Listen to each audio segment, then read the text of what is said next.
Good morning, everybody. It is Marie here from Skeins, and you are with the Quarantine Diaries, day 32, Sunday, April 26th. And I hope you are having a fantastic weekend and you've had time to sit down, chill out, do plenty of knitting, and just generally have a really relaxing time. I'm doing a little bit of that myself, actually. It's been quite nice catching up with some friends last night over a Zoom and late yesterday afternoon, played a little bit of online Cards Against Humanity. I may or may not confirm that alcohol may have been involved, but you get that on the big jobs, don't you? Speaking of big jobs, today I'm going to pick up with the conversation that I started on Friday. So if you watched all of Friday's video in its entirety, you may have noticed that it came to an extremely abrupt end, and it was because the internet decided to die. And you just get that as well. I'm actually hardwired out here, which is part of the reason why I do it in the she shed, is because I have the fastest possible, but you know, technology is technology. So I thought I would do, because I still had so much to talk about and I've got all my pile, and I thought, well, I'll do part two today. And what I was talking about, in case you missed Friday, is I was talking about pilling. And pilling is that one thing that we often get with hand knitted garments that drives us absolutely crazy.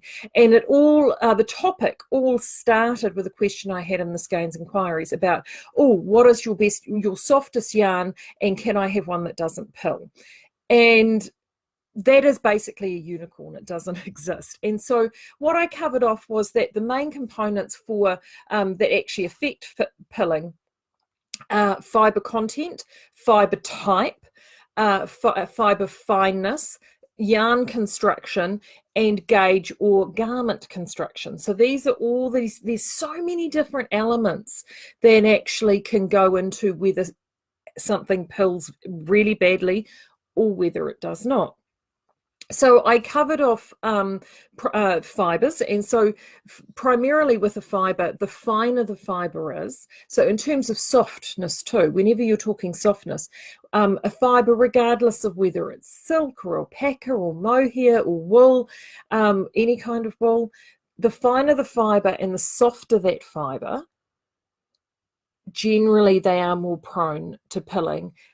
The thicker the fiber and the coarser the fiber, and often to the length of the fiber, the longer the fiber, less prone to pilling. So that is a very rough rule of thumb. So where we got up to when we got rudely cut off is that we were also looking at yarn construction. So I think I just covered off, we were talking about in terms of twist. So we talked about single roving yarns, which is just a long, essentially just the roving that's had a bit of twist added to it. Sometimes they will actually do sort of a light felting process across the top of it, particularly if it's a woolen spun yarn. We tend not to do that in the worsted process, but you put a light amount of twist. The downside with single roving yarns, and in fact, I think this was yes, I do still have it sitting here. So this is a really great example of one that I showed you, something that's incredibly popular, which are these beautiful, incredible, fine single roving luxury yarns, is that they do have a tendency to pill quite badly. However, if you're actually very clever on your garment selection for these beautiful skeins, you can actually mitigate that, because pilling primarily happens in two main groups. One, if you're an adult, you will often see it under the underarms, across the lower back, sometimes around the belly, and also for ladies underneath the girls is often where you will see quite a bit of pilling, and often at the ends of collars and cuffs too. Anything that comes into contact with friction. If you're a child and you're a toddler, especially if you've got little boys like I've got, yeah, well, if for open season on that, isn't it? They get into everything. They're rough and tumble. They're out. They're going. They're moving. So obviously any garment can be prone to pilling. And for babies and those not yet walking, often you will see a lot of pilling around, actually across the back of a garment, because they spend a lot of time on their backs, or you will often see it with babes, depending on whether you swaddle or not, although little wrigglers like this, you will get pilling around the sides. So one of the things that I then was going to move on to from single rovings was twist. So twist is one of the tools as a spinner, as a manufacturing spinner, that we use in the mill to actually help tackle recalcitrant fibers. Now, one of the yarns, actually, before I show you the example before we got cut off, but one of the yarns actually I forgot to mention the other day, and this is a perfect example of this, that we used to have that I just adored. It was one of the first yarns. In fact, it was the yarn that brought me to the mill to begin with to start doing some work, and that was it was originally called Forever Green Organic Merino, and then from there it became Heritage Organic Merino. And I see someone in the speakeasy actually was looking for some just recently. Stunningly beautiful 20 micron organic merino, just divine. We put it in a gentle twofold twist. It was boingy and springy, and just, it's beautiful. The fiber is stunning. We have a wonderful, actually, the relationship where we get that fiber.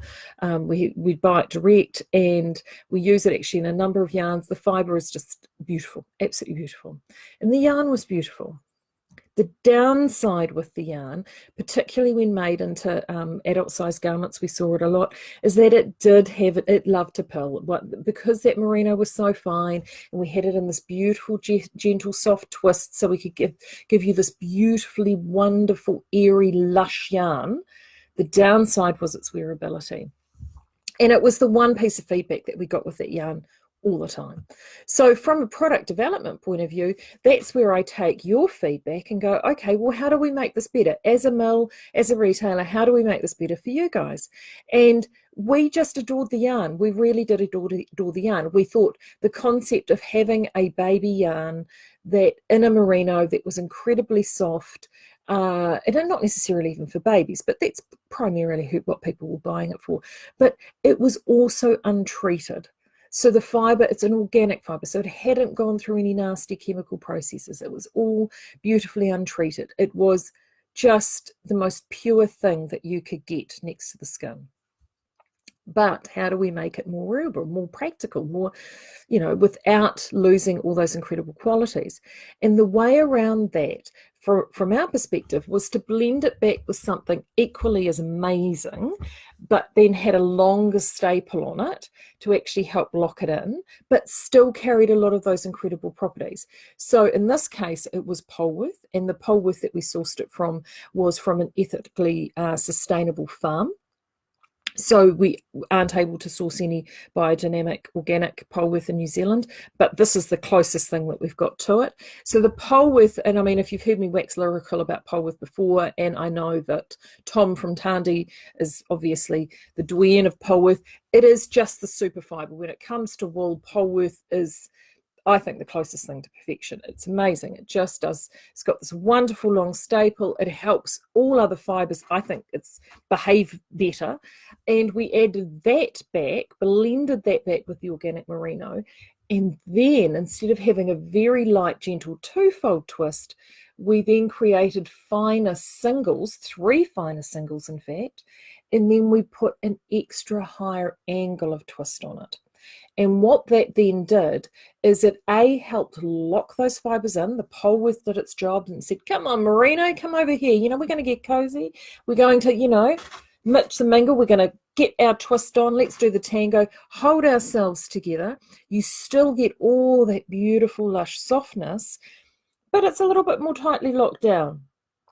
And then by placing the higher angle of twist on there, what you also get is this lovely, beautiful, fine, smooth yarn, but it's untreated, so you still have the benefits of having this incredibly pure fiber.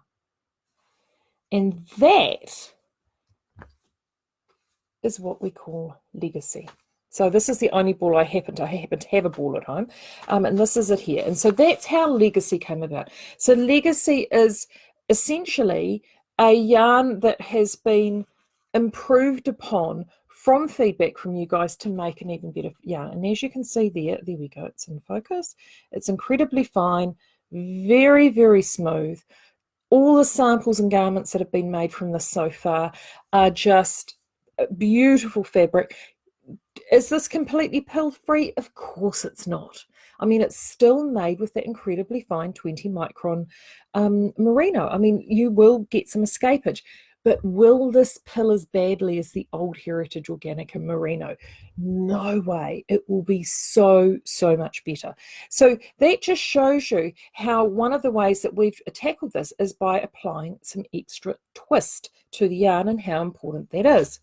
And if you're a hand spinner, and this is where I got to when I got cut off the other day, if you're a hand spinner, twist is actually both your friend and your enemy.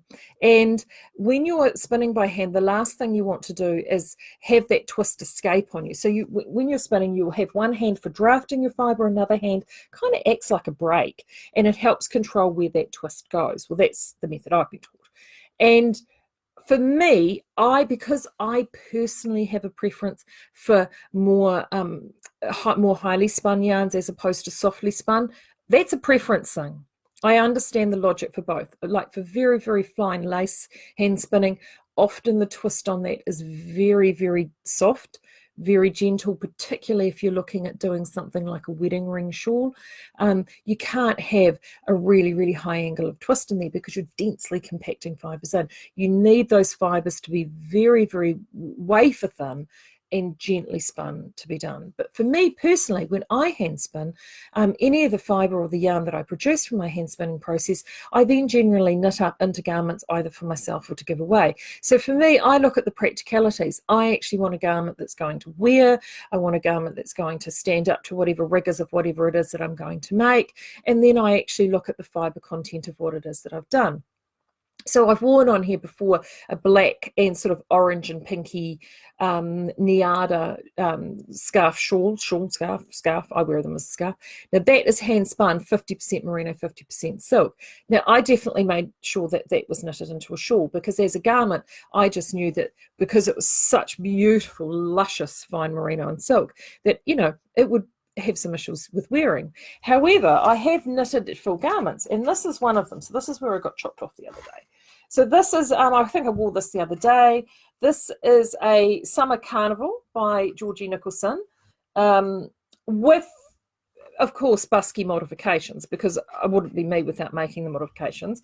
Now, to be honest with you, the modifications are minor.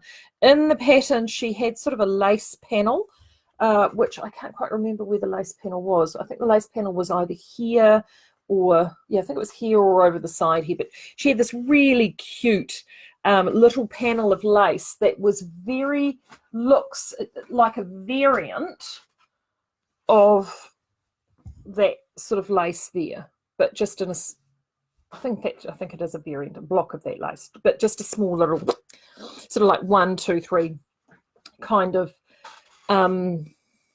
highlight of it. Well, because of the rainbow nature of this yarn, I didn't see the point of putting the lace panel in there. It would just sort of melt away into the fabric because of the color. The whole point of this was the color.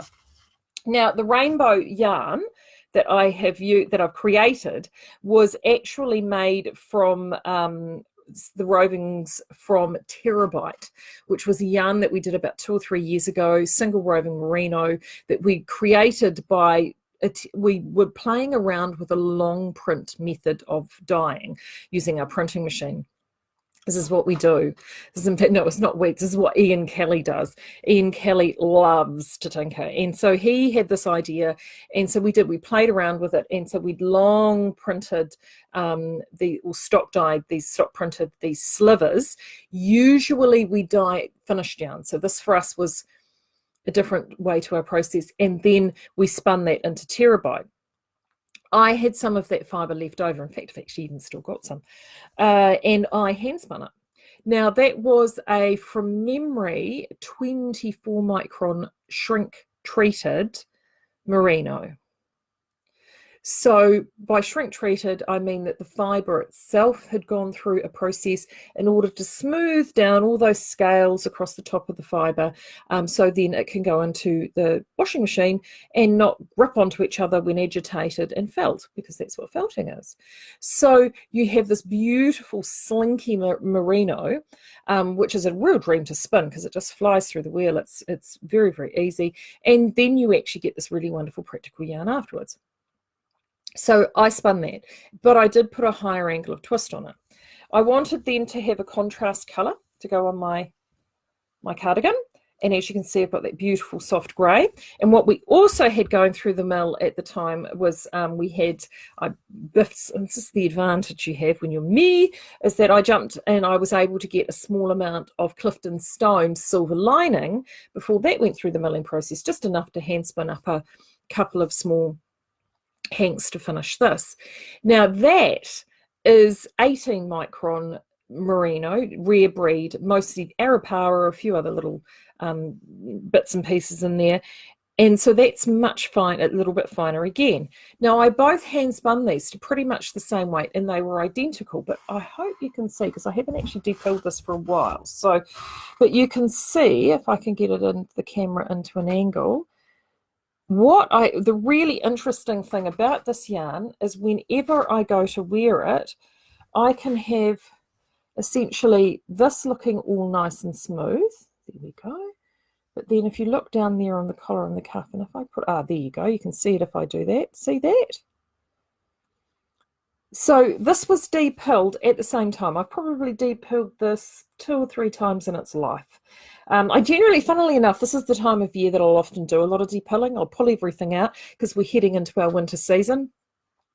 I find it really cathartic. Really, really cathartic. And I'll get my garments out and I'll get my depillers out. I've got a couple of depillers, but and I have different, I'm going to get onto them in a second, but I have different ones for different jobs. And I get them all out. I lay them all out on the kitchen table and, you know, pop a show on because I can see that from the kitchen table. And I just sit there and my youngest son calls it my buzz. I get my buzz out and away I go. And I spend a good hour or two just sprucing up all of the garments. I also identify if any of them need any repairs and maintenance, if they need any mending.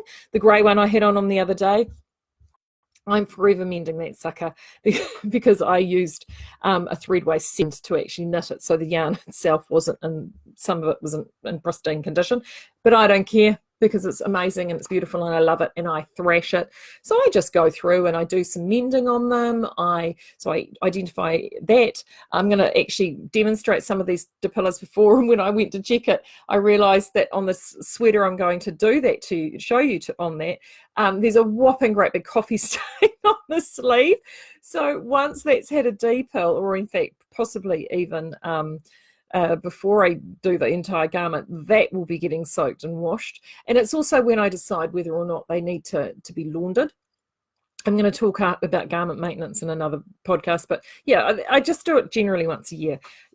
This lockdown would have been perfect for me to do that, but ironically, I've literally worked 32 days straight and haven't found the time to do it, funnily enough. Anywho, so back to this. So as you can see, that has got wear on it on that cuff and end, whereas the rest of it is fine. And you know what? For me, that doesn't bother me. I mean, I will often wear that because it's grey and all one colour. It kind of blends in anyway. But it also just means that if I have to go through and spruce that up, I just spruce the bits up that are of concern. But the reason that it does that is because 2 reasons. One is because this beautiful 18 micron is just that much finer. So it means, and in fact, if you're looking at it percentages, it's about, what's that roughly in percentages, about 30% finer than the rainbow. So then logic dictates that it will be 30% more likely to pill on you. But you know what? I don't care. So I still love it and I think it's fabulous. So the level of twist really does make a difference, which is why I'm often very fond, and then I'll move that one over there, which is why when it comes to knitting for children, and I did this with my own sons, and where is it? Oh, it's both of my hot little hands. When I did this with my own sons, is that I knit a lot of baby garments and toddler garments and crawling around garments. These are some little ones here. And I got these back from my cousin just recently. I cannot tell you how many babies these have gone through, like dozens and dozens of babies. I knitted these, I think for maybe number 2. Both of these are sock yarns. I am very fond of a sock yarn for knitting baby clothes. And there's a couple of reasons for that. Most sock yarns are machine washable. So if you're going to be lazy, sock yarns are great. Also, most sock yarns generally, as a rule, will have a higher angle of twist on them. In fact, we make 2 sock yarns that we sell. One in the shop just called Sock, which is our standard merino 4-ply, which has got 4 folds, and it's got a pretty reasonable twist on it. And it's got also 20% nylon in it. Now, before you go, oh, I can't have nylon on a baby. Rubbish, you can have nylon on a baby. Of course you can. Don't be silly. Nylon is just like your stockings. Nylon is actually, as a fiber, nylon is incredibly soft, very, very long fibers. When it's blended, doesn't escape. In fact, it becomes completely invisible when you blend it back with a wool yarn. The beautiful thing about nylon, when you blend it back with a wool yarn, because those fibers are incredibly fine, and they measure nylon not in microns but in denier. See, girls, we knew that, didn't we, from our pantyhose? So we know that you've got those very fine fibers. They invisibly blend in with wool, and they almost form like this fiber mesh, and they really do help hold it together. So that is one of the lovely things about nylon and sock yarns, is because of that nylon on there, it helps the wool behave, especially if you've got merino. The other sock yarn that we only have available in naked, and sometimes we may actually bring out some limited edition runs of that this winter, actually, depending on supply of raw stocks. But that yarn has got a very, very high angle of twist on it. And you may have seen that very high angle of twist in yarns like, I think Shibui has it, Koigu has it. There's and actually Lynn from Fibre to Go, I know she hand dyes beautiful colors on it, and that yarn takes color beautifully, really intensely. But there's no nylon, but it's got a very high angle of twist. But what that really high angle of twist does is it locks those fibers in there so they don't go anywhere. Both those yarns were huge favorites of mine when it came to knitting baby garments. And so what I ended up getting were these baby garments that were beautiful and lovely and soft to the touch, but they were really roughy tufty. They didn't require a lot of maintenance in between. They dealt with poop, they dealt with puke, they dealt with commando crawling babies on their bellies.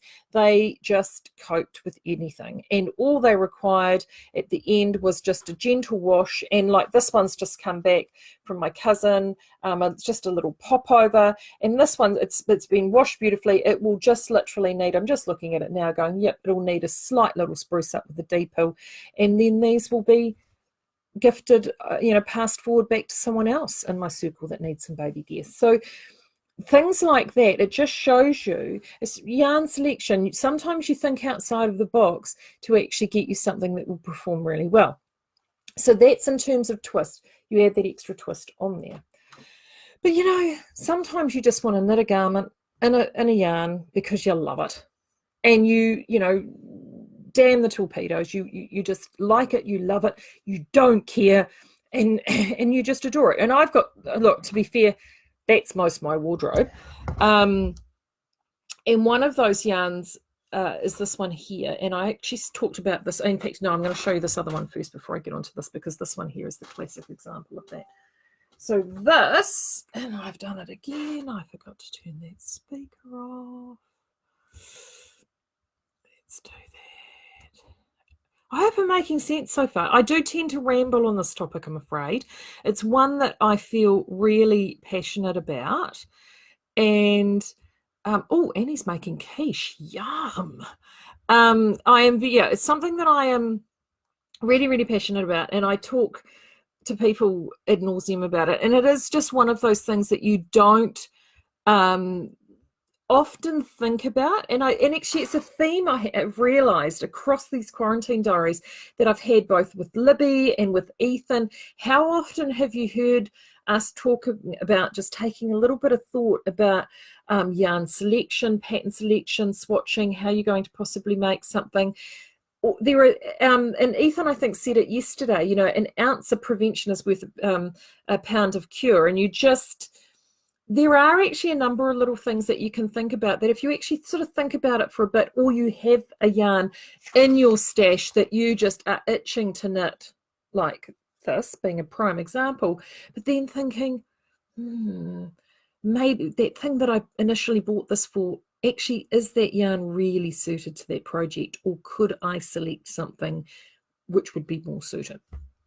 So this is a sweater that, or cardigan in fact, that I wanted to show you. Now, the grey one that I've worn multiple times so far on the Diaries, which I think is probably sitting at home by the bed. And the reason it sits at home by the bed, it's the one that when I wake up in the morning and do my early morning knitting with my coffee, that's the one that gets tossed over the head while I'm like a little old lady sitting in bed with her bed jacket.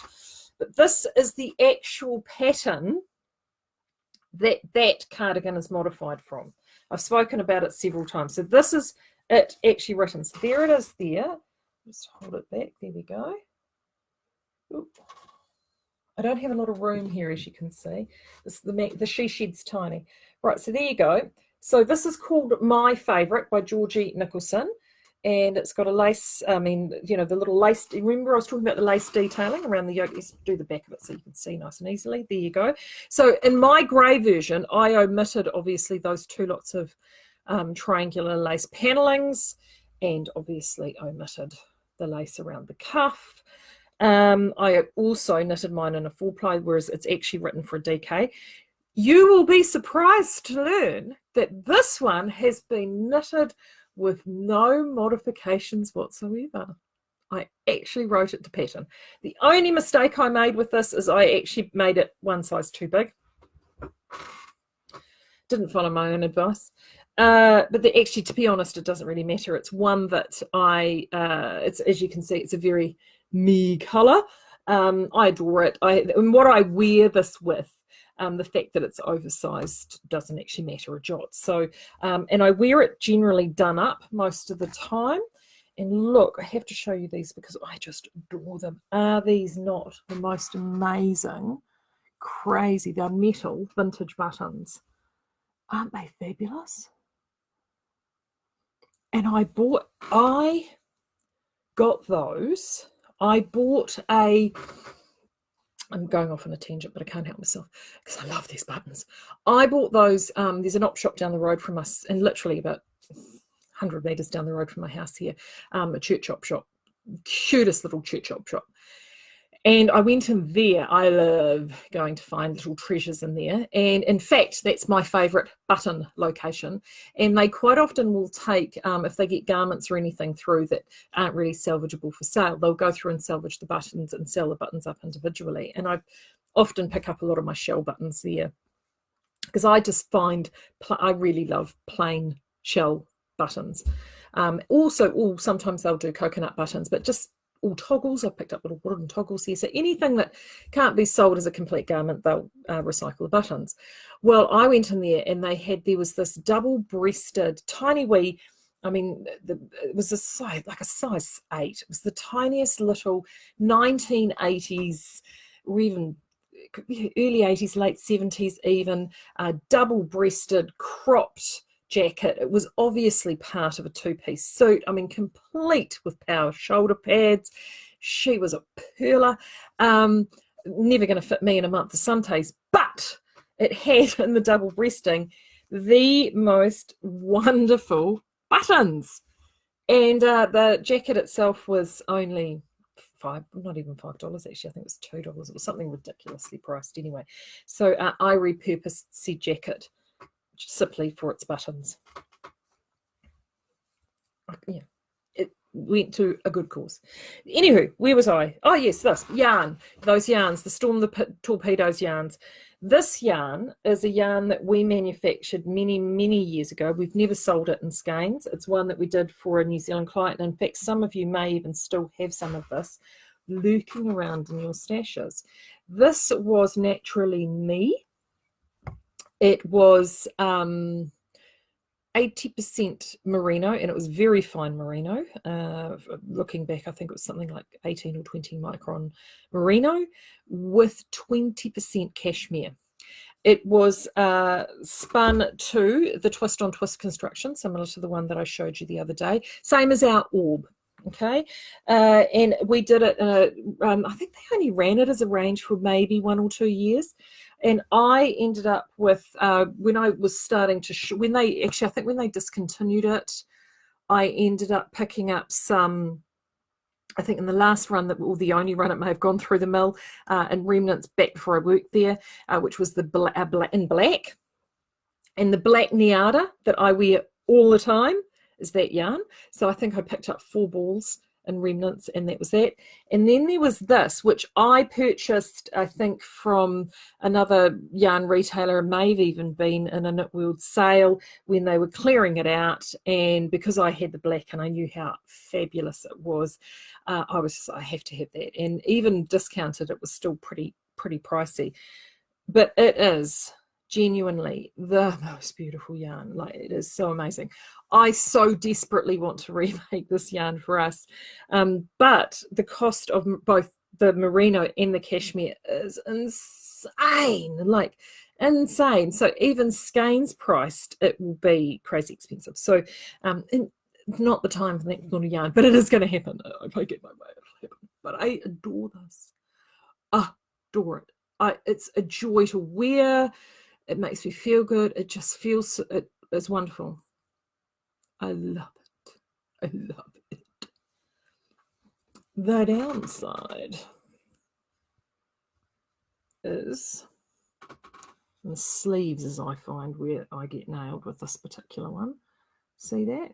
The pilling? And because of the smooth, I mean, we spun it in this. I mean, I know why Peter's gone and done this. He's gone and, oh, you can even see, look at the dirty cuff. I'm the queen for dirty cuffs. I really am, queen of dirty cuffs. But you can see it there. See the pilling on there? And they spun it in that twist on twist construction to help keep that, because that cashmere is so fine, to help keep it trapped in there. But she still escapes. And it doesn't help that I am a oversized individual, so I do have a tendency, I'm always rubbing into things and banging into things. And I mean, in my head, I'm very, very tall. I'm close to, I'm closer to 6 feet. I'm tall. In my head, I'm built like Uma Thurman. Well, why wouldn't you want to be? I mean, I think that's a really healthy way to consider oneself. In actuality, no, I'm more like a very, very tall Dawn French. Doesn't matter, but it does mean that I do have a tendency to rub into things, bang into things, knock into things. I'm just hopeless because I don't realize my ass is that wide. It's all right. In my head it isn't, so it's fine. It's the most important place. Anywho, so I'm always, and particularly, see, like both, and then you can see around the back there. But you know what? I probably have to depill this every second time I wear it. No word of a lie. And you know what?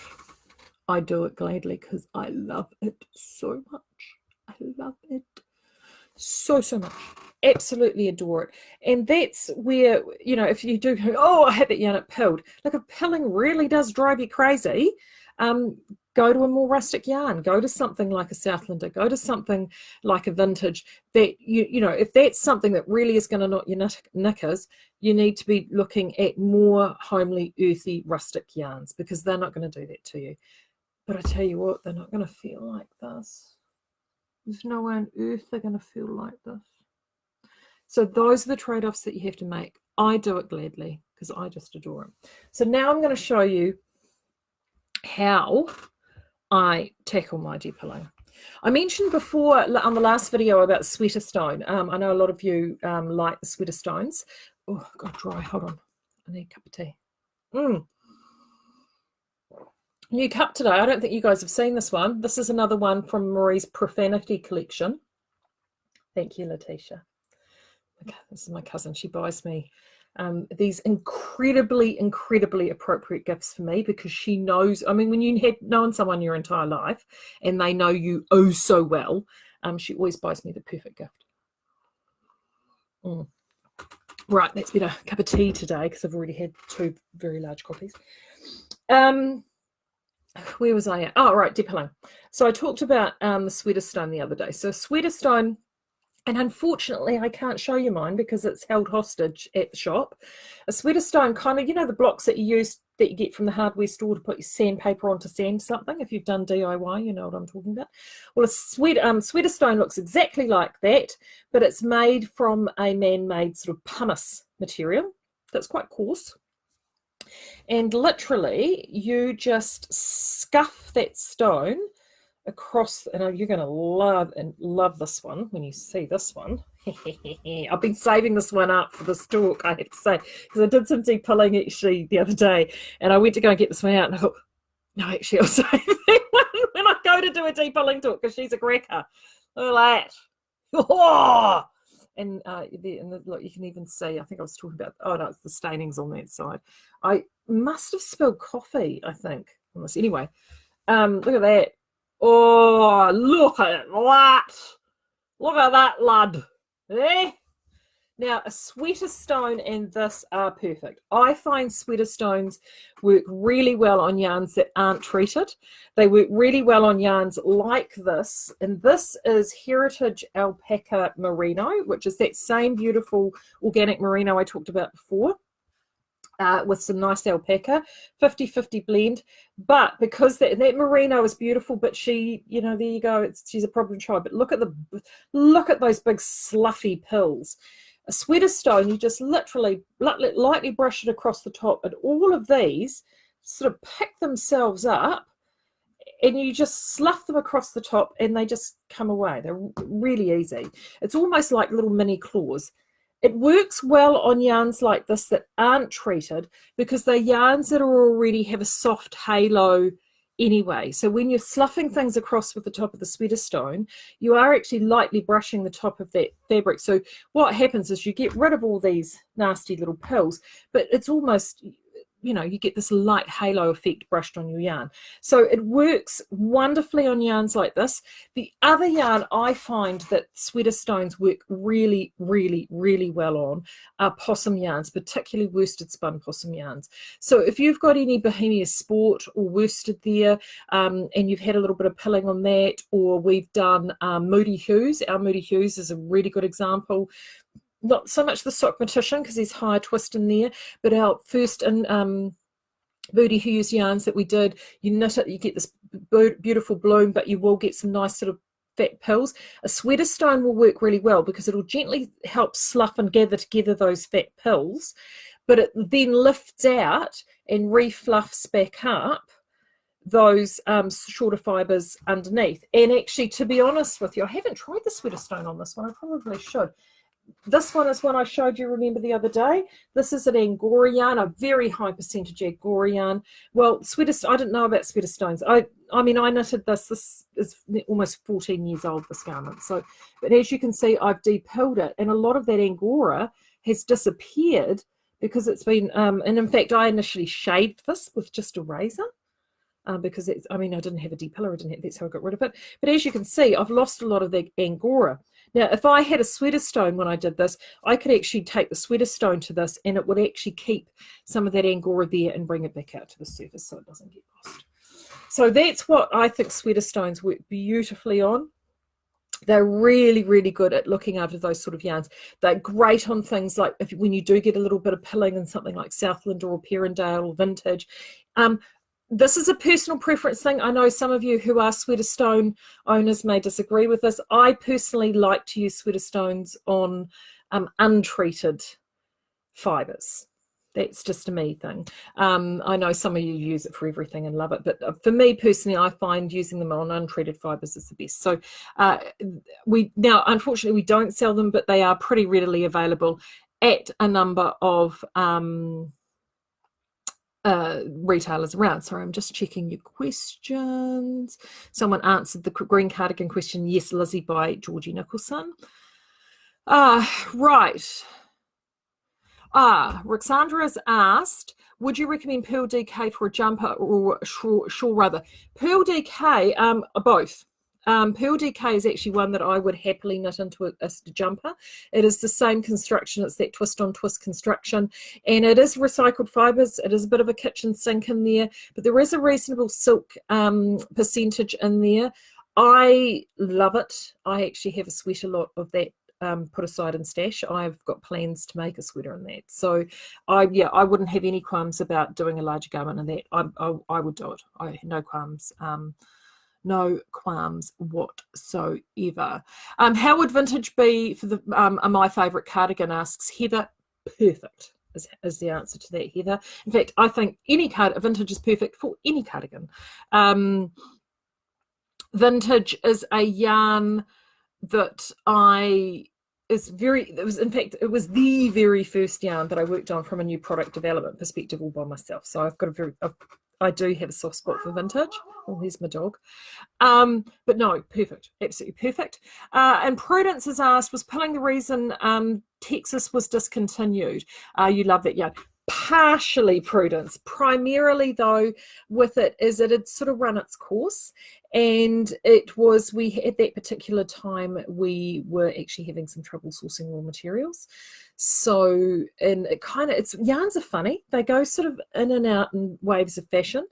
From our perspective, we need to make sure that we have what we call stock turns. So a yarn needs to be produced so many times in a year.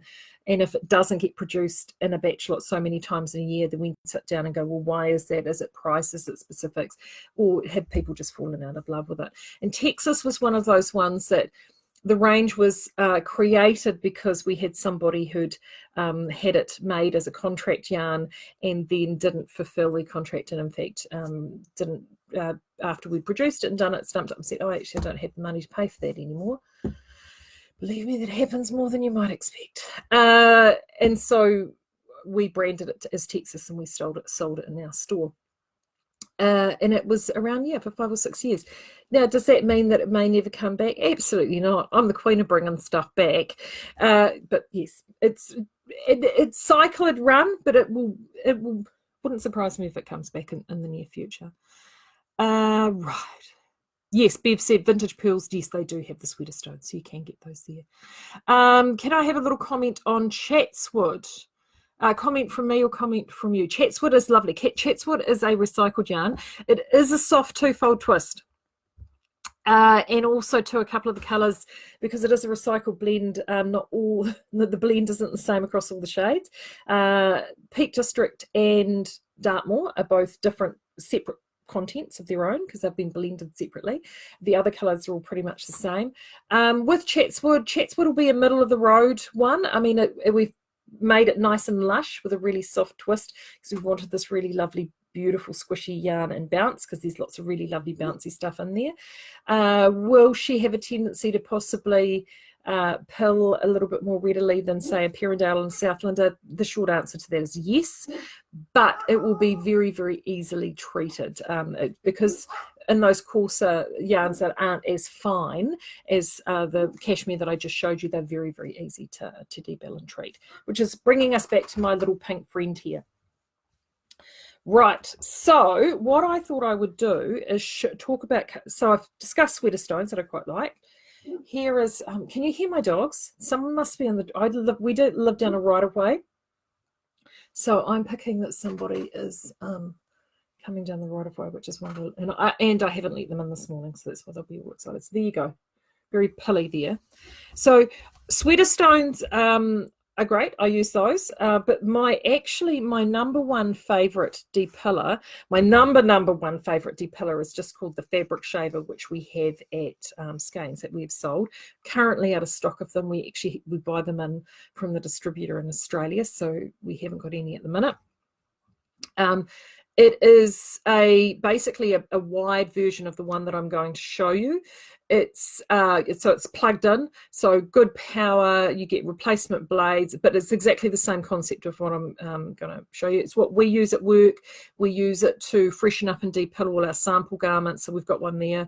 It's about, I think we're selling them for about $60 odd. They're not cheap, but they are an investment, and if you do a lot of hand knitting for yourself, I think they're worth every penny.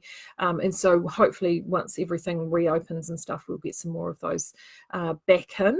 And of course, being plugged in, you don't have to worry about batteries or anything like that.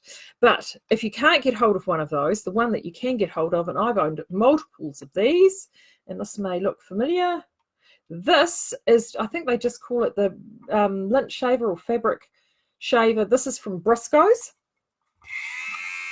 battery operated. May I suggest you do this in the kitchen and not in the bedroom? People might get ideas. Anyway, battery operated, 2 AA batteries. I think normal retail on these is about $20, but I mean, it's Briscoe's, people. Why? You never pay full price. You wait for one of those store-wide sales that they have. 9 times out of 10, these are quite often at 30% off. I generally pay on average anywhere between $13 and $15 for one of these. The battery life on them are all right. But what I like about this one, and I've got 2 that I'm going to show you. This is another one that I've got. This one's, I mean, this one looks very aerodynamic. This one, as you can hear there, this one is good because it is rechargeable. Where is it? There it is. Just a mini USB is what. So this is a rechargeable one. But I'd still prefer this one. This one's great. It's okay. This one I find works I bought this one off AliExpress, I think. It was about, it was actually surprising because it's rechargeable. I think it was about $20, maybe $30, slightly more than this one. What I like about this guy is this one is especially good on a finer garment. So if you've got something that's knitted in a lace weight or a very, very fine garment, or actually, to be honest with you, I use this one over my commercially bought garments. So if I've got a commercially bought woolen jumper that sometimes has got a bit of pilling on it because it's a finer garment, or jersey materials, or I've got a couple of sort of lighter tops that, you get the pilling on those too. I mean, it's not just held off for hand knits. I mean, commercial garments do it. This one I find works really well for commercial garments, and as you can see, the mesh work across here is just a bit finer than this guy here. See, the mesh work on this one is just that bit bigger. And I find that this one works better for hand knits because that mesh work is bigger.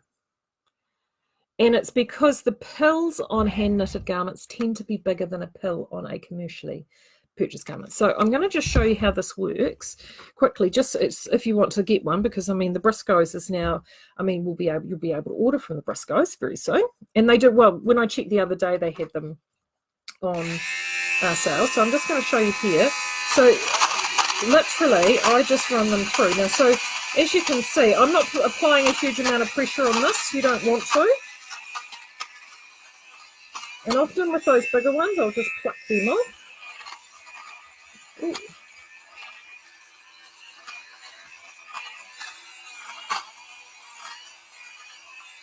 You get to see my sexy shoebox that I keep my laptop on.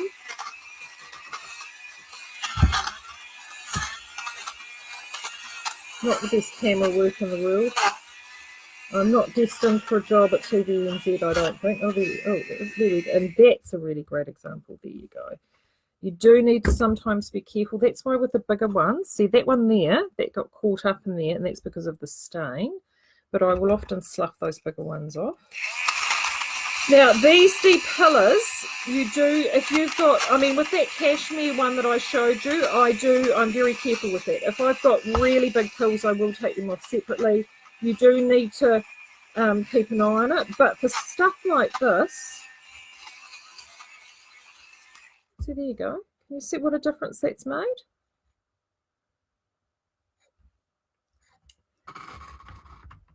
As I said, certainly something you want to do out in the kitchen, not in the bedroom. Don't want to go exciting spouses unnecessarily, don't you?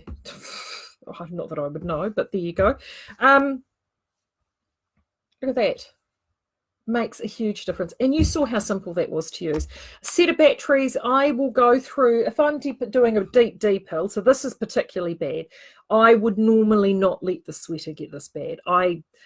In the winter, I will generally, even before I wear a garment, I'll do a big session of depilling, which I may even do it this week. Big session of depilling. And if I do a big session, I'll possibly do 8 to 10 garments, and a lot of these garments are ones that I wear quite regularly. Some require a lot of depilling, others just need a little zhuzh up. Usually, as I said, underarms, cuffs, around the base of the back. Set of batteries, standard AA's, and I'm not talking the expensive Last Forever batteries here. I buy them in the bulk pack from My to 10 because I live in a house with 2 young boys. Well, when I say young boys, young teenage boys, they're gamers. So AA batteries here, we go through, we chew through them. So I just buy the cheap bulk pack from either the supermarket or Mitre 10. So we're not talking the world's most premium battery supply. So one of those, a set of 2 of those batteries in this would last me, well, I'd do a whole session in that with a set of those batteries. If I'm just doing, whenever I go to wear the garment, I'll just pull it out, have a quick look, and I think, oh, actually, I'll just, particularly the cuffs, 9 times out of 10, I'll just give those cuffs a wee zhuzh up before I head out the door. It's a bit like doing a lint roller when you've got pets. I mean, for me, it's often a double whammy because I'm having to depill and delint because I've got dogs. And the last thing I want to do is rock up to work looking like the abominable snowman. Ironically, I will do that, and then I have to go and spend time actually in the mill, and they'll be doing things like meatling mohair or something, and then I'll walk out there and come back in looking worse than what I did before I started. But that's by the by. So that's my favourite little go-to. This, I think, from a money value for money perspective, is an absolute cracker. It really is. I just think it's really worth it. And you will keep those garments. I mean, it's not a difficult thing to do. It will have you, an investment like this will have you having a garment that you will wear again and again and again because you can keep it looking good and it looks fantastic. Now, the only thing I would say about anything with depilling is do be careful, obviously, around things like lace because you've got, you do need to, or very, very fine yarns. That's where sometimes I find this guy here works better for those really fine yarns like the cashmeres or things like that. But again, I apply very little pressure, just run it over the top. It's just, just be vigilant. It really does make a huge difference. Right, gosh, lots of questions today. You sing worsted, Sue's got some worsted single merino. She was planning a jumper. Should I not do that? Well, Sue, I'm not saying don't. What I'm saying is if you love the yarn and you love the colour and you've got a very clear vision of what that jumper is going to be like, make the jumper. But just also make sure you've got one of these. So then, because I believe me, I have made garments, as I've shown you, in yarns that will pill, but I don't care. Because I love the yarn. I love the garment I've made from the yarn. I love how that garment makes me feel. So damn the torpedoes. I mean, I will spend 2 or 3 minutes giving it a spruce up every time that I wear it because it makes me feel good. And as far as I'm concerned, that's time well spent. So it just depends on how vigilant you are at doing that. And I don't have oodles of time. Like, believe me, if you've ever been around this house first thing in the morning, or I lead a busy life. So, if you say, oh, I don't have the time, trust me, I don't have the time, but I make the time because for me, the payback is much greater. Right. Philip is saying she does love the pearl. She wants to make an ITR sweater in it. Impossible to resist. I've got loads of yarn like that. Trust me. Oh, Shell, sorry. I know, I'm bad. Okay. Do the shavers cut the pill off or pull it off? No. So actually, should I take this apart? That's Christina's asking me that. Cut is the answer to that, Christina.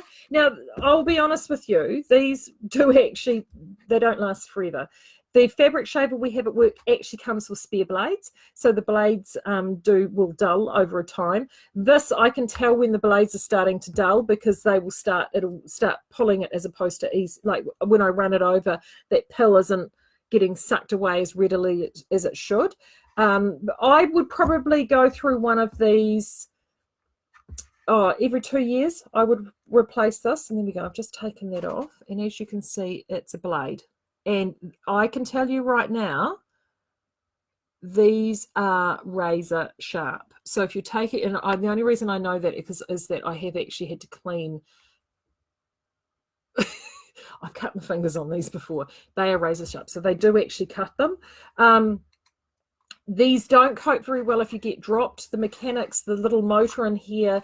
In fact, I've had one, this is my third one. I've had one that I've had to replace because of the blades, and the other one I had to replace because it got dropped, and obviously a wire, a solder or something in here got rejigged and I needed to get another. But as I said, when Briscoe's has a percentage off everything sale, that's when you pick them up. Right, what else have we got? Right, that's it.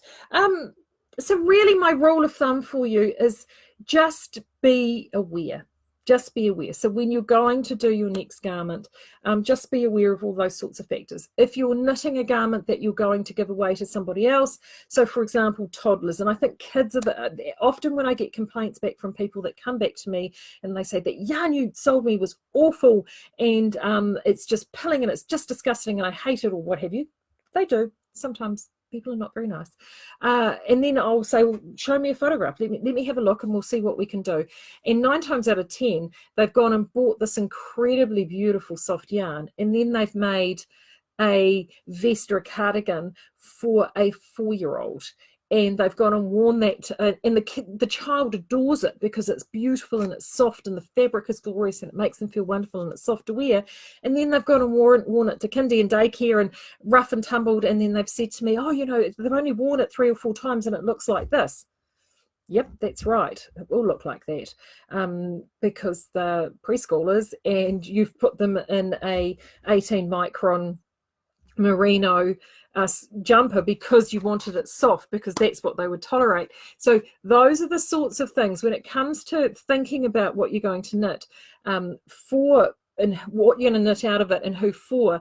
Those are the sorts of things to consider, and having softness as the only rule of thumb, particularly for children, is children will actually tolerate much more than you realize. And most children, 9 times out of 10, when they're wearing a hand knit, are wearing another layer underneath anyway. So they're wearing a t-shirt or a merino or something like that. It's not being worn against their skin.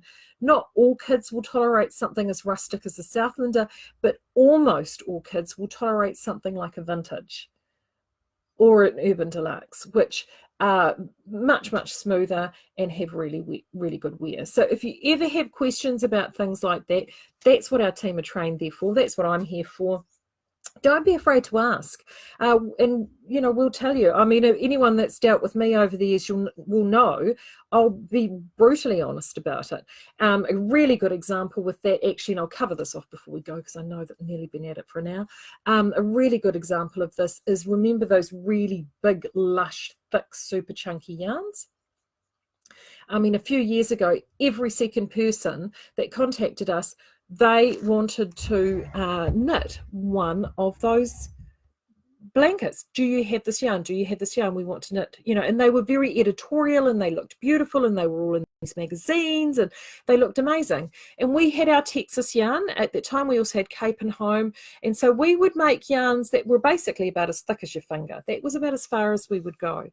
And part of the reason that we didn't go into those really big fat roving yarns is that we had some rovings that we sold to a designer who knitted up a number of these blankets for editorial purposes, for photo shoots, and then made some more and went and sold them. And then what they found is that they were getting complaints back from their clients because, of course, there was nothing holding those fibers in. So it shed over everything. It would shed onto the other bedding. It would, if you wrapped it around yourself or popped it on your lap, you would take it off and you would just be, it'd be worse than hugging a dog in molt. It was just hopeless.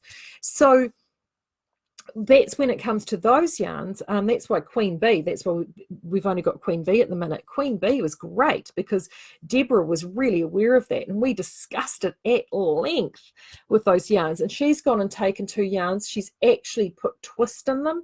She's had 2 rovings pulling them together, and she's done that to try and minimize and mitigate the wear that you will get. So there is always something, well, if you see it in a photograph, if it's Insta-worthy and you'll go, oh, that just looks amazing. I've seen this on Instagram, and and the image will look incredible, and it will look like it's straight out of a magazine. You go, oh, that's so gorgeous. Look at that cushion. That would be amazing.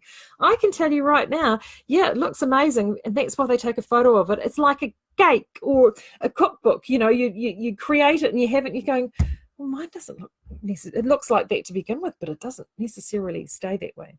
And those are some of the trade-offs that we have. So I hope that's been useful this morning. I was thinking, oh, I'll be in here half an hour, we'll be done and dusted. But see, you know, that's what happened. I got excited by my little battery-operated friend here.